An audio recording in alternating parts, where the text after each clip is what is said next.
eu vou orar e estou super empolgado e animado com a devocional de hoje, amém? Senhor, nós te louvamos e te agradecemos por esta noite. Eu peço que o Espírito de Jesus, que é o Espírito da testemunha, o Espírito da profecia, esteja entre nós.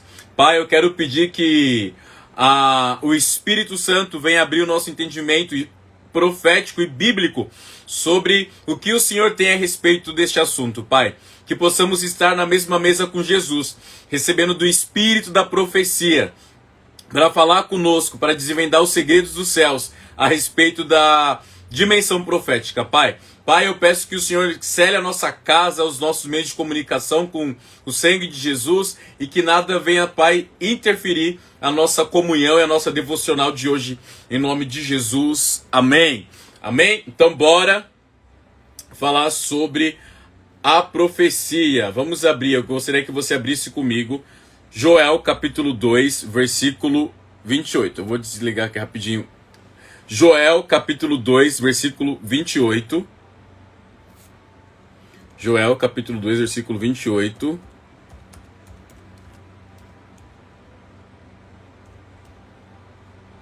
Vamos ver o que diz Joel capítulo 2, versículo 28.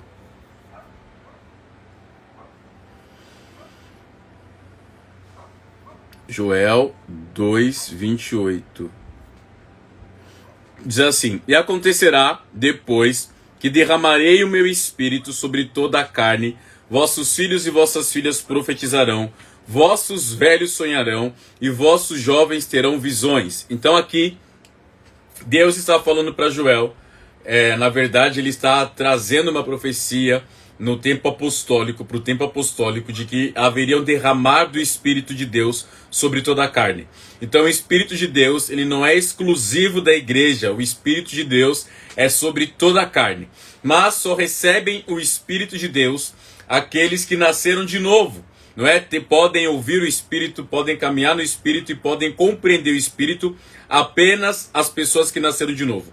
Mas o Espírito Santo, ele está sobre toda a carne, não é? E aqui Joel diz que os filhos vão profetizar. Então, uma geração profetiza, não é? A geração antiga sonha e os jovens têm visões. Então é um complemento profético, não é? De profetizar, de sonhar e de ter visões. Nós precisamos ter a visão do futuro. A igreja de Jesus precisa caminhar no espírito profético. E lá em Apocalipse 19, versículo 10, diz o seguinte: Então caí aos seus pés para adorá-lo. Mas ele me disse: Não faça isso, sou servo como você e como seus irmãos, que se mantêm fiéis ao testemunho de Jesus. Adore a Deus. O testemunho de Jesus é o espírito de profecia. Apocalipse 19, 10 diz que o testemunho de Jesus é o espírito de profecia. E é mais ou menos isso que Chris Valentin vai falar nesse livro Escola de Profetas, que o Espírito de Jesus, dentro da igreja, dispensa e libera as profecias, não é? Então, como que eu sei que dentro de uma igreja tem um ambiente profético? Simples. Se a igreja é bíblica, se a igreja caminha na palavra de Deus, se a igreja ela vai além do ensinar, ela pratica, porque nenhum profeta é profeta se não vive a palavra de Deus, não é verdade? Então o profeta, ele é aquele que anuncia o que está no coração de Deus. Deus tem levantado muitas vozes para dizer o que este tempo de profecia. Então Deus, ele está liberando muitas vozes proféticas nos tempos de hoje, não é? Deus tem levantado muitas vozes para dizer que este é o tempo de profecia. É aquilo que está escrito em Apocalipse 10, que o testemunho de Jesus é o espírito de profecia, que o espírito profético tem sido derramado sobre nós. E é verdade, o espírito profético tem sido derramado sobre nós e o espírito profético tem liberado caminhos poderosos sobre profecia, né? E nós precisamos compreender o que o espírito profético tem para falar nesses tempos. E é incrível, porque quando nós vivemos o nível profético de Deus, nós não vamos caminhar segundo os problemas proféticos dessa terra, né? Então, o espírito da profecia, ele libera aquilo que está na mente e no coração de Deus. Nenhum profeta consegue caminhar na terra pensando nas coisas da terra. Todos os profetas precisam caminhar nos céus, com a mente nos céus. Paulo vai falar em Colossenses, né? Pensar nas coisas que são do alto, aonde Cristo vive. Então, quando o profeta começa a pensar no que Deus quer, Deus começa a revelar o que ele quer. Na verdade, o substantivo profeta significa aquele que proclama ou expõe a revelação divina. Então, profeta, ele vai proclamar. Foi o que Jeremias fez, Ezequiel, não é? Eles proclamaram, Daniel, eles proclamaram aquilo que era divino. E no Antigo Testamento iremos ver que o profeta estava relacionado diretamente com Deus, porque não havia revelação plena de Jesus. E aí, quando Jesus encarna na terra, o Novo Testamento vai proclamar Cristo. Então os profetas, eles acabam anunciando quem é Cristo no Novo Testamento. E a revelação que ele fez, né, sobre a direção do Pai. Então, Jesus, ele é aquele que traz a revelação do Pai. E todo profeta dessa geração, se não for cristocêntrico, não é um profeta nato. Não caminha sobre o espírito de profecia, que é a testemunha de Jesus, conforme está em Apocalipse 19:10. Então, todo profeta precisa estar debaixo da dispensação do Espírito de Deus. E lá em 1 Coríntios 14, a partir do versículo 31, diz o seguinte: pois vocês todos podem profetizar. Paulo está falando para a igreja de Corinto que todos podem profetizar, cada um por sua vez, de forma que todos sejam instruídos e encorajados. Os espíritos dos profetas estão sujeitos aos profetas, pois Deus não é Deus de desordem, mas de paz, como em todas as congregações dos santos. Então, todos podem profetizar. Existe a diferença entre você ser profeta e você estar e se mover no profético. Toda a igreja de Jesus precisa se mover no profético, porque ela precisa se mover debaixo do Espírito e da palavra de Deus, certo?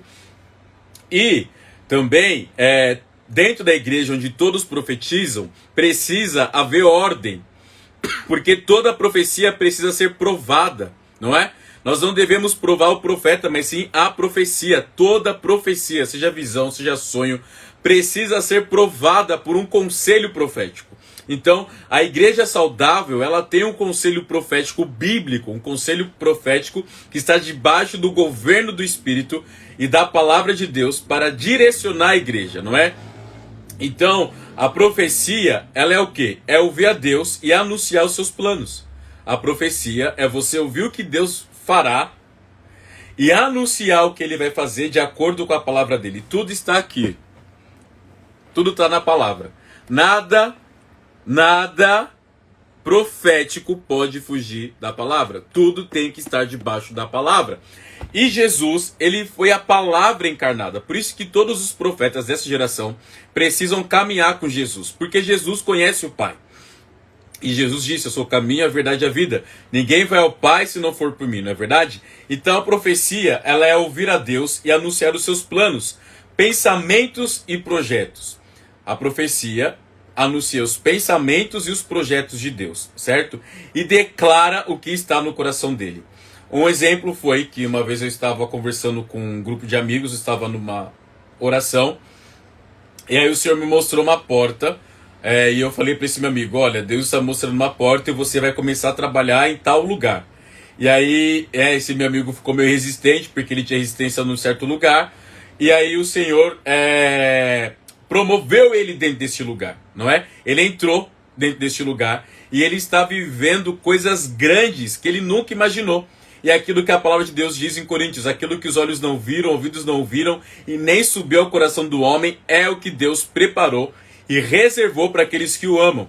Então o profeta, ele anuncia aquilo que está no coração de Deus, aquilo que os olhos não viram, ouvidos não ouviram e nem subiu ao coração do homem, mas já foi preparado para o homem segundo a vontade de Deus. E aí, naquela roda de oração, eu falei: olha, Deus abriu essa porta, você vai entrar, você querendo ou não, você vai trabalhar naquele lugar. E ele, para a honra e glória do Senhor, ele tem exaltado o nome de Jesus no lugar que muitos acham que é a Babilônia.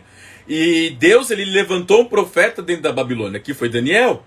Então os profetas de Deus não fogem de lugares aonde as trevas estão, porque Jesus disse: as portas do inferno não prevalecerão contra a minha igreja. E o profeta não tem medo do inferno, porque ele saiu de lá. Todos nós éramos inimigos de Deus, certo? E todos nós estávamos debaixo do poder dos principados e potestades. E Deus nos amou e nos transportou das trevas para o reino do Filho do seu amor. Então o profeta, ele é aquele que anuncia o que está no reino do Filho do amor de Deus. É o profeta aquele que anuncia as bem-aventuranças do coração do Filho de Deus às pessoas, né? E aí eu lembro também que teve uma vez, eu estava orando com outro grupo de amigos, e uma irmã que sonhava casar, mas nunca encontrava a pessoa certa para casar, se relacionou várias vezes e já tinha passado um pouco do tempo de casar, né, da idade de casar aos olhos humanos. Aí eu virei assim para ela e falei: Deus disse que você é filha de Sara e não de Sarai. E o Senhor está preparando um casamento para você, e eu tenho certeza que esse casamento será bênção. E assim como Abraão, não é? Em anos teve filho, você é capaz de ter um filho também. E isso eu falei assim: olha, é o que eu estou vendo no Espírito. E aí ela viajou para fora do Brasil, tá morando fora do Brasil. E aí ela me manda um vídeo, depois de um tempo, toda feliz, alegre, com o futuro marido dela, né? Hoje ela tá casada. E aí ela: glória a Deus, porque você se dispôs a orar e você se dispôs a ouvir a Deus aonde eu não tinha esperança. Então o profeta, ele é aquele que transforma toda desesperança em esperança, porque ele aponta o Deus da esperança. Então o profeta que só aponta o caos, destruição, e não aponta reconciliação, esperança, amor, misericórdia, paz, justiça, não é um profeta de Deus, certo? Porque aonde há o mover profético, aí há também o mover de Deus. E o ensino faz parte de todo profeta. Todo profeta é apto a ensinar. Por quê? Ele tem que ensinar a palavra de Deus. Nenhum profeta pode ensinar algo que não esteja aqui. Tem que ensinar tudo que está aqui, tudo que Deus disse está se cumprindo e o que já se cumpriu, não é? Aquele que carrega o dom de mestre mostra a mente de Deus. Então, todo profeta que é mestre mostra a mente de Deus. E todo profeta que se move no profético mostra muitas vezes o coração de Deus. Então, o dom mestral é aquele que mostra a mente de Deus, os pensamentos de Deus, conforme 1 Coríntios 2 e Isaías 55, né? Vai revelar isso. E também o profeta é aquele que move e revela o coração de Deus. O apóstolo Paulo nos orienta sobre este dom, 2 Coríntios 14, 3. Aquele, porém, que profetiza fala aos homens para edificá-los, exortá-los e consolá-los. Então, o profeta, ele traz edificação, exortação e consolo, ou seja, ânimo. O profeta caminha nesses três níveis: na edificação, na exortação e no consolo, ou seja, no ânimo. Eu tenho uma característica de profeta, e eu trabalho com pessoas, né? Eu tenho que lidar com pessoas. E é engraçado porque profeta é aquele que sempre vai corrigir, e por muitas vezes as pessoas não vão entender. E profeta não corrige para se autopromover, profeta corrige para trazer o governo de Deus. Então, muitas vezes as pessoas que já trabalhavam comigo ou trabalham não conseguem me compreender, porque como eu me movo no profético, a minha característica, a minha personalidade é profética. Então eu falo com cajadada, até o pessoal fala: Baeta abre a boca só para dar cajadada, né? Mas eu também gosto de levar ânimo para as pessoas, alegria, levar os céus, porque o profeta que só leva cajadada, mas não leva a edificação e o consolo, não é um profeta de Deus, não é? Então o ato de profetizar é falar com o objetivo do quê? De edificar. Que edificar é a palavra fortalecer, é levar o encorajamento, não é? É exortar, porque a exortação, ela tem que vir com encorajamento. Você errou, não é? Você errou, você pecou, então se arrependa dos seus pecados para que você veja a glória de Deus. Aonde abundou o pecado, superabundará a graça. A glória da segunda casa será maior do que a primeira. Então o profeta precisa se mover nesse nível, não é? E o profeta também consola, ou seja, conforta outras pessoas. Esse é o papel profético. Entretanto, a profecia não é falar palavras humanas de encorajamento, e sim falar um encorajamento divino. Não é você falar o encorajamento para a pessoa para ela continuar no pecado. A pessoa pecou, realmente Deus te ama, né? E continua no pecado. Não, você errou, você pecou, igual aconteceu com Davi. Você errou, você pecou, se arrependa, corrija o seu erro em Deus e vá à frente.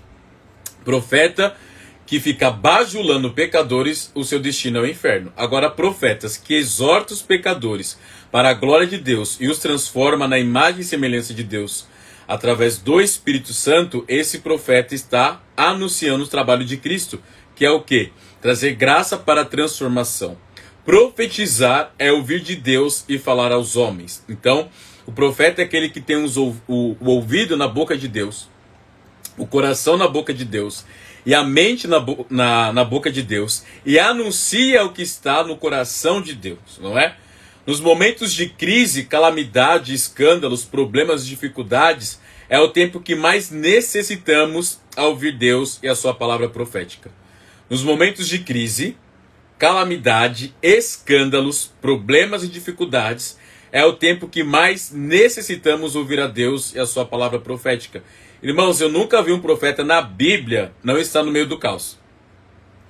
Eu nunca vi um profeta na Bíblia não estar entre os pecadores. Eu nunca vi um profeta na Bíblia não estar inserido num contexto totalmente desfavorável, né? Que não é confortável. Por quê? O profeta tem que estar inserido onde o governo de Deus tem que chegar. Então o profeta ele vai anunciar, igual Jeremias. Vamos abrir comigo Jeremias capítulo 1.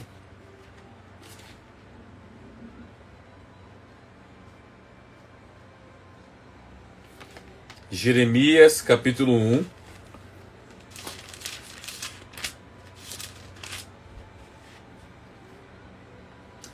Não é?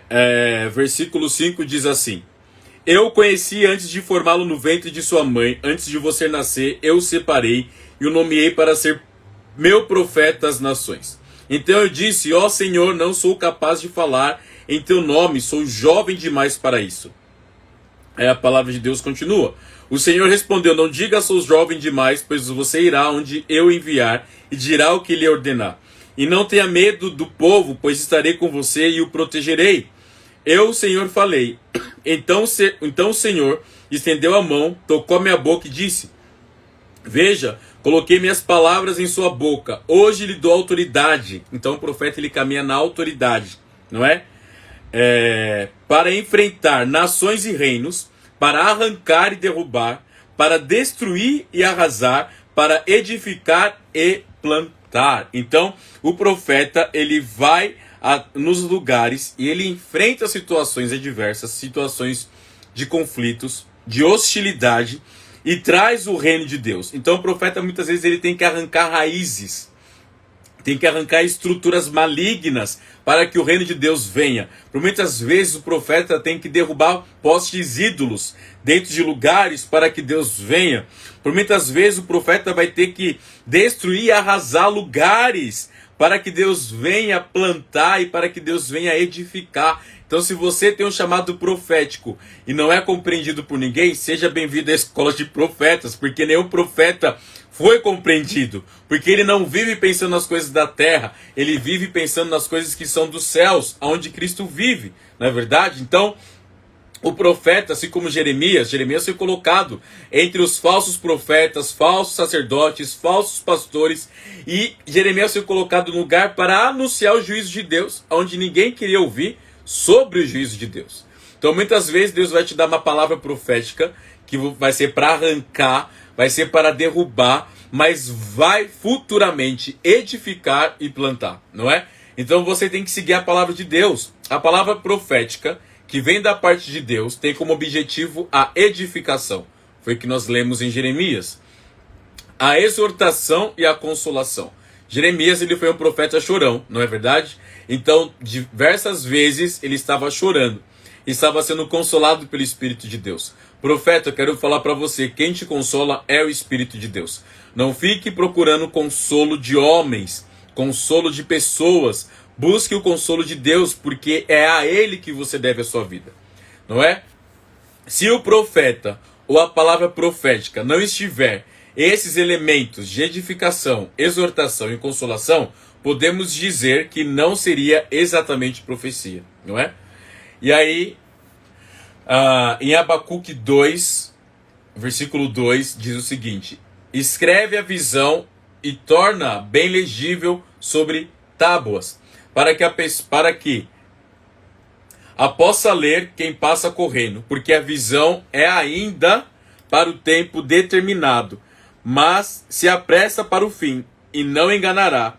Se tarda, espere-o, porque certamente virá, não tardará. Então todo profeta tem um caderno profético. Eu tenho vários cadernos, eu tenho vários blocos de anotações, de visões. Hoje mesmo eu estava anotando aqui. Nesse que eu comprei, eu estava orando sobre uma torre de intercessão e anotei os versículos. Estão vendo aqui a data, né? Até coloquei no dia de amanhã, que é sábado, mas hoje é dia 15. Coloquei os versículos e a visão que eu e um amigo meu, que o Matheus, estávamos orando e tivemos.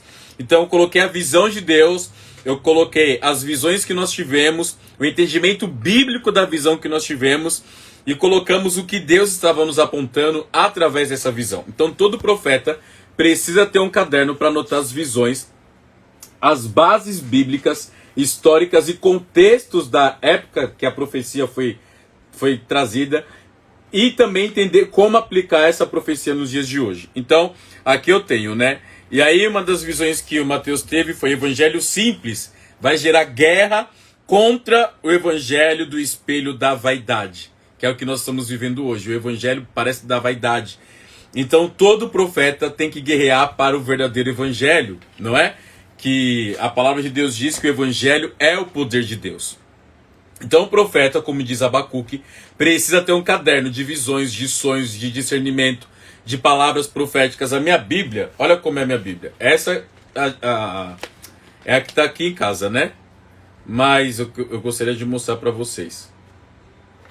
Ó, ela é toda arriscada porque eu vou colocando as datas do que Deus vai me falando, né? E tem um que é especificamente aqui. Olha isso daqui.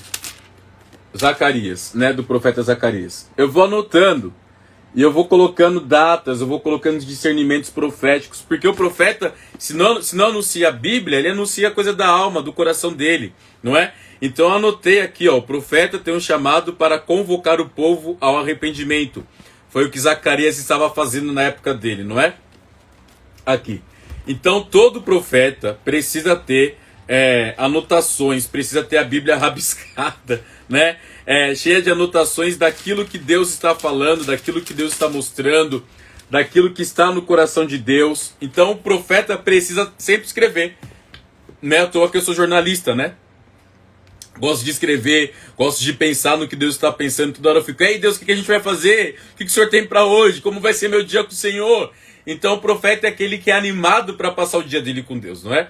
E nós precisamos anotar as visões, percepções e entendimentos proféticos, além de sujeitá-los à luz da palavra de Deus. Nenhum profeta é profeta se não sujeitar a profecia segundo a palavra de Deus, não é? Porque o profeta anuncia o que está na boca de Deus, e a boca de Deus é a palavra. Então o profeta precisa caminhar sobre a palavra de Deus. Além de anotar, nós precisamos gerar em oração. Então Deus te dá uma palavra profética de que você vai casar. E se você só recebe essa palavra, mas não gera em oração, não gera numa santa expectativa em Deus, se você não gera em esperança, em perseverança, não vai acontecer. Deus chamou Abrão totalmente para uma terra onde não tinha nada. E ali ele transformou Abrão em Abraão e fez dele uma grande nação. E é isso que a palavra de Deus faz, ela multiplica, ela traz poder, empoderamento, traz ferramentas, traz recursos, transforma água em vinho, não é? A palavra profética, ela destrincha, ela quebra pedras, a palavra profética se torna chão para você passar, se torna guarda-chuva, nuvem para te proteger, mas nada vai adiantar se você não gera em oração. Então, de novo, você precisa ter um caderno de oração. Você precisa ter anotações. É que eu não tenho aqui, ficou no meu escritório, mas eu vou mostrar para vocês. Nós precisamos ter cadernos de anotação, de oração, de entendimentos, não é verdade?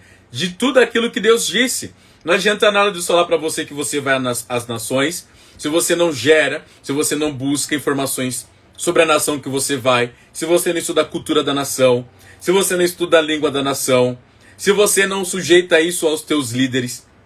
Profeta precisa aprender a sujeitar, não é? Profeta tem a asa muito livre. A doutora Neuza falava para mim, esse menino aí gosta de voar, deixa eu cortar as asas dele. E me trazia para a realidade. Uma vez a gente estava no ambiente profético, e aí uma pessoa trouxe uma palavra para mim, o Baeta vai viajar e vai para tal lugar, vai para tal país. A doutora Neuza olhou e falou assim, ele não vai não. Não está preparado. Aí a pessoa falou, não, mas Deus vai preparar ele lá. Ela, não vai. Não vai, não é tempo dele ir. E ele vai ter que ficar aqui do meu lado para aprender. E aí eu falei, puxa doutora, eu queria tanto ir para aquele lugar. Ela, não é tempo, você vai se perder. E estou aqui até hoje, né? E ela não me liberou para ir. E isso já faz o quê? Acho que uns 10 anos, não, 8 anos mais ou menos, ou menos. Não lembro, só sei que faz um bom tempo já. Então o profeta que não se sujeita às autoridades não está apto a ser profeta. Porque o profeta tem a tendência de ser bocudo e de se achar o bambambam, né? Deus fala comigo, só eu tenho visão, eu entendo, Deus fala diretamente comigo. Glória a Deus que Deus fala com você. Mas não adianta nada Deus falar com você e você não caminhar em humildade. Profeta precisa ser humilde, profeta precisa ser quebrantado, não é? E a palavra de Deus diz lá, em Filipenses 4, o seguinte, não estejais inquietos por coisa alguma, antes as vossas petições sejam em tudo conhecidas diante de Deus, pela oração e súplica com ação de graças. E a paz de Deus que excede todo entendimento, o que? A paz de Deus que excede todo entendimento, guardará os vossos corações e os vossos pensamentos em Cristo Jesus. O profeta não anda ansioso, porque a ansiedade é você pensar no seu futuro sem Deus. O profeta enxerga o futuro com Deus. Então, ansiedade é quando você fica assim, meu Deus, como eu vou pagar minha conta amanhã? E você gerar em oração Pai, como será o milagre para eu pagar minha conta amanhã? Ou como será a minha vida amanhã com o Senhor? Ansiedade é você pensar no seu amanhã ou futuro sem Deus, não é? Então, o profeta não anda ansioso. Aquele que se move no profético apresenta as queixas e dores a Deus. O profeta sempre é grato, pois conhece o poder de Deus no impossível. Profeta que não caminha na atmosfera do impossível não é um profeta. O possível é o que nós fazemos. O impossível é o que Deus faz. Certo? O possível você faz. É estudar, é conhecer, é ler a palavra, ter intimidade com o Espírito. É você fluir nos dons, nos talentos do Espírito. Agora, o impossível é Deus que faz. Eu lembro que eu tinha 9 anos de idade e eu queria muito comprar um bolo. Minha mãe não tinha condições de me dar bolo, ela me deu R$2, na época que R$2 valia muita coisa. E aí eu comprei um soufflé e morava numa comunidade, né? E aí quem mora na comunidade tem amigo quis. Olha eu tive que dar o meu chocolate para meus amigos. E aí eu cheguei em casa e tava passando, para minha alegria, Esqueceram de Mim. E aí eu fiquei assistindo Esqueceram de Mim e ele faz um pedido, né? Que os pais voltem. E aí eu fiz esse pedido pro Senhor. Senhor, eu gostaria de passar um dia, meu aniversário, aí dentro desse hotel, aí em Nova York. E isso eu tinha 9 anos de idade. Quando eu fiz 26 anos de idade, um casal de amigos se mudaram para Nova York e me chamaram para passar alguns dias lá. Aí eu fiz as contas e falei, legal, vou passar meu aniversário em Nova York. Mas tinha até esquecido da oração, né? Imagina. De 6 para 26 anos, de 9 anos para 26 anos é muito tempo. E aí eu peguei e falei assim, nossa, que interessante, eu vou passar o meu aniversário lá em Nova York. E aí fui pro avião, como se nada estivesse acontecendo, né? E quando chegou lá em Nova York, passaram-se alguns dias que eu já estava lá. Vamos comer? Vamos. Aí nós fomos para um lugar comer. Aí, vamos no Central Park? Vamos. Aí tomamos café da manhã nesse lugar, fomos para o Central Park. Depois, vamos almoçar? Vamos. Entramos no hotel. Estava eu comendo no hotel, chegou uma pizza gigante, meus amigos cantando parabéns para você. E eu todo feliz, parabéns pra você e tal. Aí eu olhei assim, o Espírito Santo, onde você tá? Eu falei, eu tô no Palace Hotel. Ele falou, o que você pediu pra mim quando tinha 9 anos de idade? Uau, verdade, eu tava esquecendo, estava passando e esqueceram de mim. E aí eu pedi pro senhor pra eu passar meu aniversário aqui em Nova York. Aí o senhor falou assim pra mim, passaram-se 17 anos e eu te dei o seu sonho. Então, irmãos, podem passar décadas, podem passar anos, dias, meses, mas a palavra de Deus não volta atrás. Se você é filho de Deus, você já é profeta, porque profeta vive os sonhos de Deus. Profeta anuncia os sonhos de Deus. Então, o espírito da profecia não é mais algo exclusivo de sacerdotes e profetas. O espírito da profecia é o próprio Jesus, é a testemunha de Cristo, né? Então, o profeta precisa ser fiel a Deus para levar a voz de Deus. E ali em Nova York eu fiquei feliz, né? E meus amigos, caraca, Baita, que legal você passar seu aniversário aqui. Falei, eu tinha 9 anos de idade e eu pedi para Deus para eu passar meu aniversário aqui, que coisa, né? Deus me abençoou e eu fui muito abençoado ali, não é? Então o profeta, ele é o porta-voz de Deus, não é? E ele não é o porta-voz de um grupo de pessoas, nem de uma igreja local apenas, mas ele é porta-voz de Deus. A não ser que o grupo esteja bastante afinado e entenda muito bem a sua voz e seja a sua expressão. Então, um grupo pode ser profético? Sim, desde que todos escutem a voz de Deus de uma forma unânime. Mas quando as pessoas não conseguem escutar a voz de Deus, Deus precisa levantar alguém para poder anunciar a palavra dele, né? De acordo com Paulo, em Efésios capítulo 4, diz o seguinte: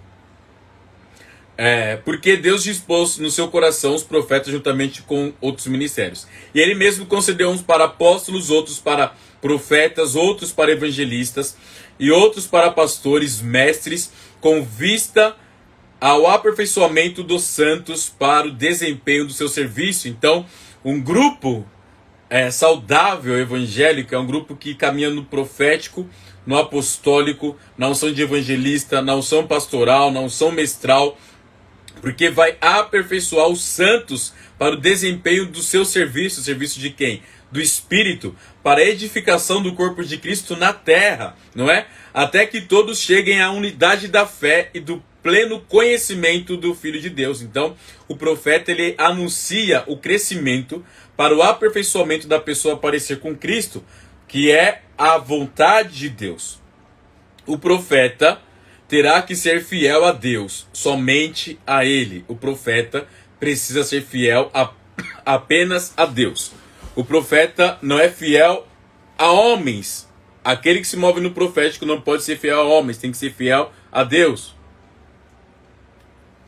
O profeta terá que conhecer o coração de Deus.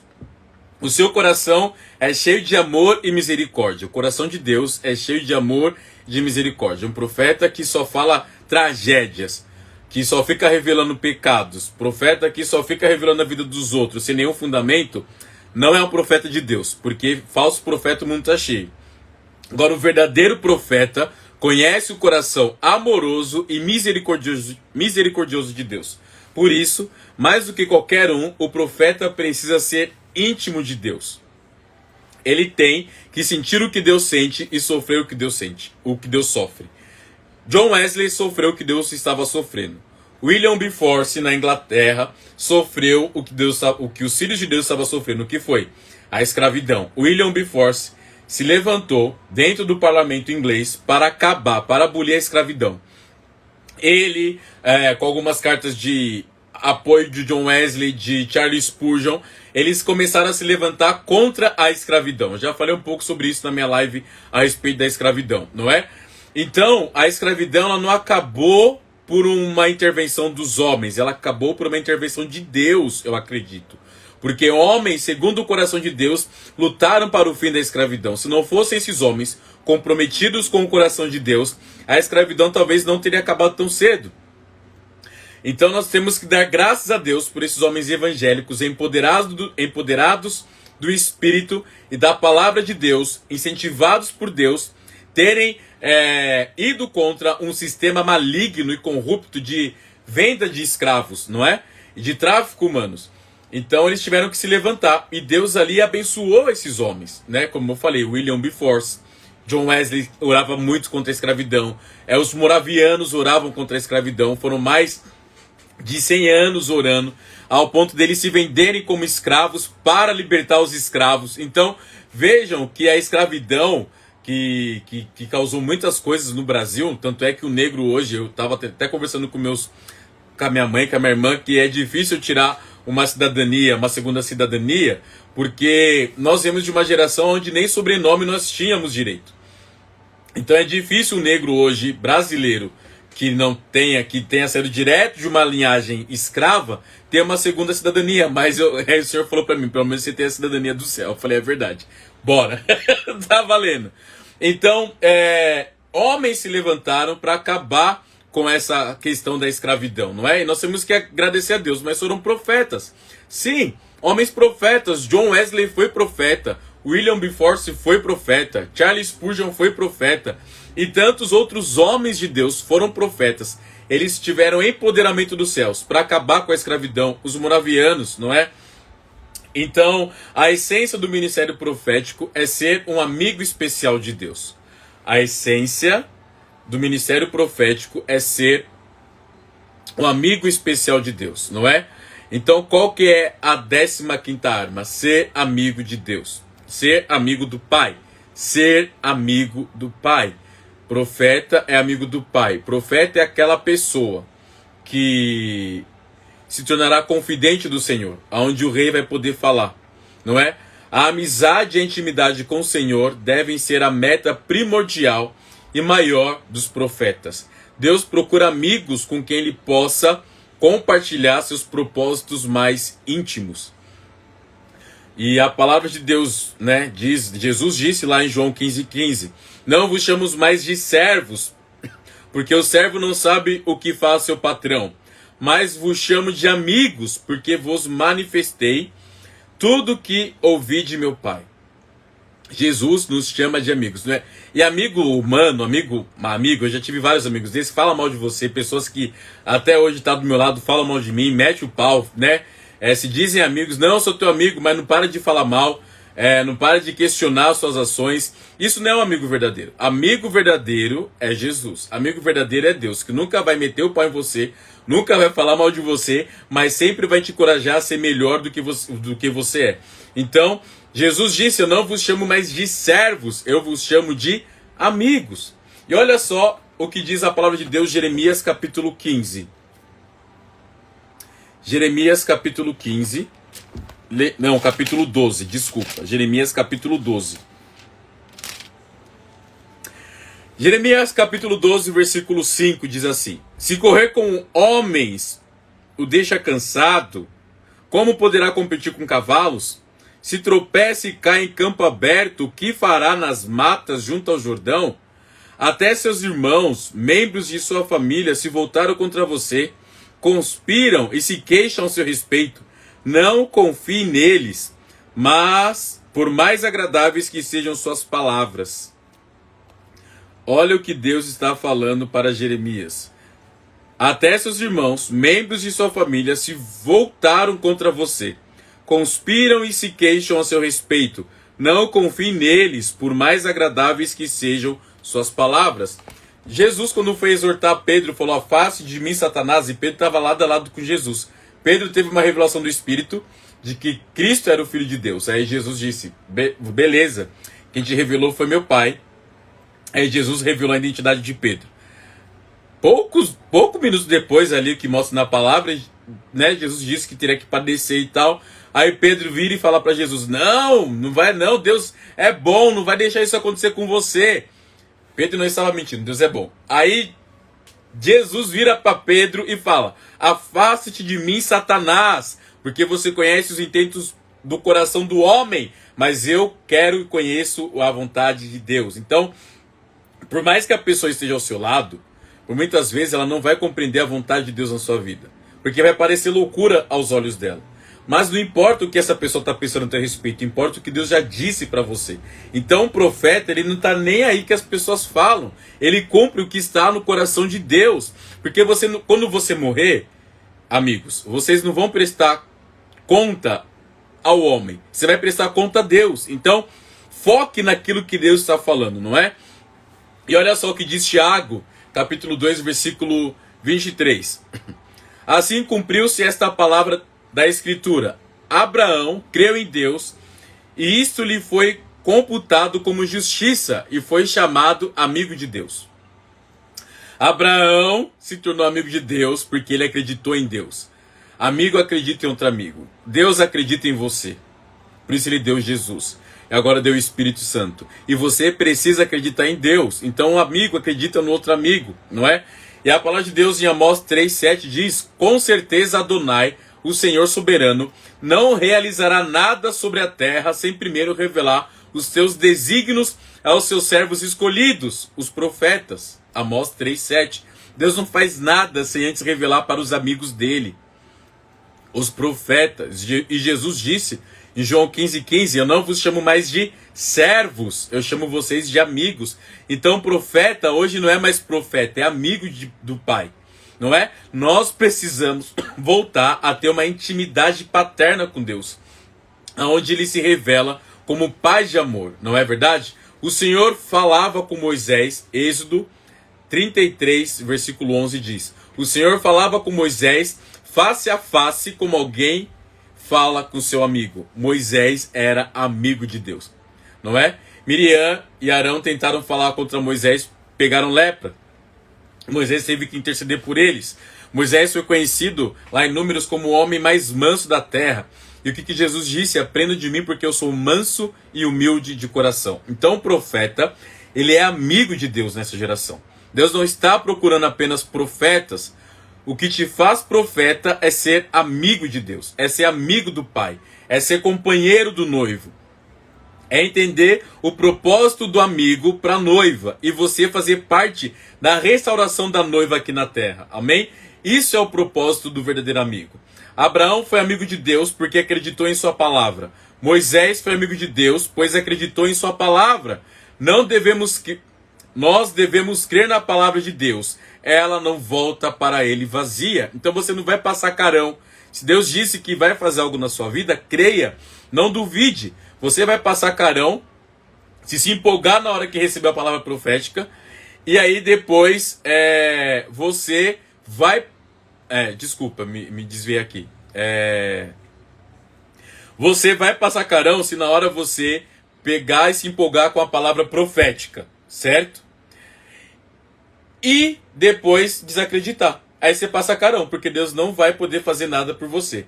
Agora, quando você acredita na palavra profética, não se empolga, mas gera em oração em espírito, aí a palavra profética se cumpre na sua vida, né? Então aqui para nós irmos finalmente, né? Quando os profetas têm ainda os problemas pessoais não resolvidos, como feridas, complexos, aprisionamentos espirituais, emocionais, sentimentais, iras camufladas, o espírito incapaz de perdoar as ofensas, a profecia liberada por ele pode ser tendenciosa. Então, profeta que tem feridas, que tem complexos, que é aprisionado emocionalmente, espiritualmente, é irado de uma forma camuflada, tem o espírito incapaz de perdoar ofensas, a profecia liberada por ele pode ser tendenciosa, não é? Existem várias maneiras de Deus falar com os profetas. Mas se o profeta não tem um coração sarado, se o amigo de Deus não tem um coração sarado, ele não consegue ouvir o que Deus está falando. Mas Deus pode falar de algumas formas, através de visão profética, sonho profético, palavra profética, revelação profética e oração profética. A visão que Deus nos dá, aceita e crida, deve se tornar uma oração profética. Então, se Deus disse algo para você, esse algo vai se cumprir. Foi isso que aconteceu com Abraão. Recebeu uma palavra e creu, permaneceu, orou, intercedeu e viveu. Você quer viver sua palavra profética, você deve gerar em oração.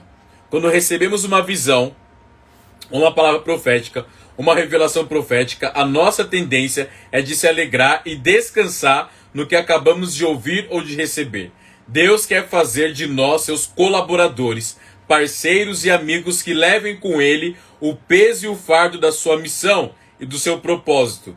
E assim, qual é a nossa parte? O que nos cabe fazer? Orar. Ser amigo de Deus. Adorar. Então, cabe o profeta ser amigo de Deus, não é? É transformar a promessa em oração profética e intercessão, com jejum e oração. E nós precisamos buscar, de fato, no século XXI, a face de Deus. Precisamos voltar a ser amigos de Deus, não é? A nossa geração precisa ser amiga de Deus, assim como John Wesley. Se quer ver o avivamento, não vai ser em púlpitos, vai ser você sendo amigo de Deus e trazendo para a terra os propósitos de Deus, o propósito do Criador. Assim como John Wesley, Charles Spurgeon, William B. Forte, não é? Várias pessoas, irmão Lawrence, várias pessoas viveram profético e foram amigos de Deus e conseguiram transformar isso. Assim Deus nos chama também para essa geração, sermos amigos de Deus. Amém? Espero que você tenha sido abençoado de uma forma poderosa por Deus e que você tenha compreendido. Amém? Eu vou orar agora para finalizar. Senhor, nós te louvamos e te agradecemos por essa devocional. Eu peço que o Espírito da profecia de Jesus esteja entre nós. Fale conosco, fale em nosso meio, Jesus. Fale aos nossos corações, conforme diz Apocalipse 19:10, que o Espírito da profecia é o testemunho de Cristo. Nós queremos, Jesus, viver o teu testemunho. Senhor, tira qualquer opressão das trevas e que possamos viver debaixo da tua unção, debaixo do teu governo e debaixo do teu senhorio. Pai, eu oro para que cada palavra profética que foi liberada na vida dos meus irmãos venham à existência agora. Pai, o Senhor é o Deus que traz à existência as coisas que não existem. O Senhor é o Deus que opera no teu já. O Senhor, ó Pai amado, não espera por homens para cumprir algo na terra, Pai. Então, Pai, eu peço que aquilo que foi gerado, mas os meus irmãos e amigos engavetaram por incredulidade, por medo, Pai amado, por insegurança, o teu Espírito agora possa mover e desengavetar sonhos, projetos, propósitos, ó Pai, e que o Senhor venha gerar fé, uma fé sobrenatural em cada amigo do Senhor. Pai, encontre em nós amigos verdadeiros, que venhamos ser amigos de Jesus, amigos do Pai, amigos do Espírito Santo, para vivermos, Senhor, juntamente contigo nas dimensões celestiais. Pai, abençoe cada pessoa que assistiu. Transforme, ó Pai, cada momento de desesperança em esperança. Transforma, Senhor, cada momento de calamidade em alegria. Pai, nós oramos agora profeticamente por Manaus. Nós declaramos ali o teu oxigênio. Pai, o Senhor é o Deus que criou todas as coisas. Libera, Senhor dos céus, o oxigênio. Que venhamos, Senhor, em nome de Jesus, ouvir os noticiários declararem que de uma forma sobrenatural, impossível, o oxigênio, Pai amado, foi liberado, porque o Senhor é o Deus que traz o fôlego de vida, traz oxigênio para as pessoas, ó Pai. E Deus, eu peço em nome de Jesus, que o teu governo venha sobre as famílias. Pai, traga o consolo para as pessoas que perderam seus entes queridos em relação à falta de oxigênio, da pandemia, do Covid. Em nome de Jesus, traga consolo, traga paz. Deus, em nome de Jesus, que o Senhor possa ser o travesseiro dessas pessoas. Deus, que o teu afago venha sobre cada pessoa, Pai. E em nome de Jesus, que a tua igreja possa se levantar e interceder pela nação. Pai, não queremos ser profetas e amigos egoístas, querendo viver coisas para nós, mas que nós possamos anunciar os teus propósitos e os teus desígnios para a nossa nação. Em nome de Jesus, amém. Amém, irmãos? Que o Pai abençoe vocês, em nome de Jesus.